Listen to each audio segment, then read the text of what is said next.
Maswerteng hindi napahamak ang isang baby na nakalunok ng hikaw. Buti na lang, kinutuban ang kanyang ina nang mapansin na nawawala ang isang hikaw ng bata. Para bigyan ng mukha ang balita, Mobile Journal Ray Vicente. Paalala sa mga magulang, bantayang maigi ang mga anak, lalo yung mga 1 taong gulang pa lang, gaya sa storyang ito. Umaga raw nitong August 30 nang mapansin ni Rosel na nawawala ang isang hikaw ng kanyang anak. Inakala pa niya na nahulog lang ito. Pero hindi niya ito mahanap.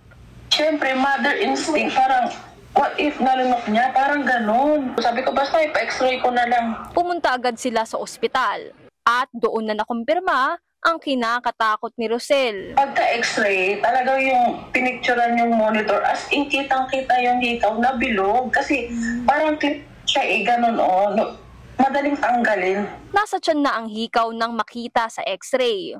Buti na lang daw, hindi naipit sa lalamunan. Sabi ng doktor, wait yung dumumi, idudumi na niya yan. In 3 days, so pinakain ko siya ng kung ano-ano ng chocolate. Pag dumi, as in, andun, pagbukas, pag-open ko ng diaper, talagang andun talaga yung hikaw. Ayon sa isang pediatrician, delikado ito lalo kapag sa trachea o daanan ng hangin na ipit. Kaya dapat talaga, hanggat bata, doble ingat at hanggat maaari ay iiwas sa mga bagay na pwedeng isubo. Pagka sa trachea kasi pumasok, ay papasok siya sa baga na pwedeng mag-result na mahirapan siyang huminga. Or the other one po is yung sa didiretso siya sa esophagus or dun po sa daanan ng ating pagkain. Kailangan po yung mga hikaw nila ay yung mga derosca o yung mga mahirap tanggalin para hindi nila matanggal.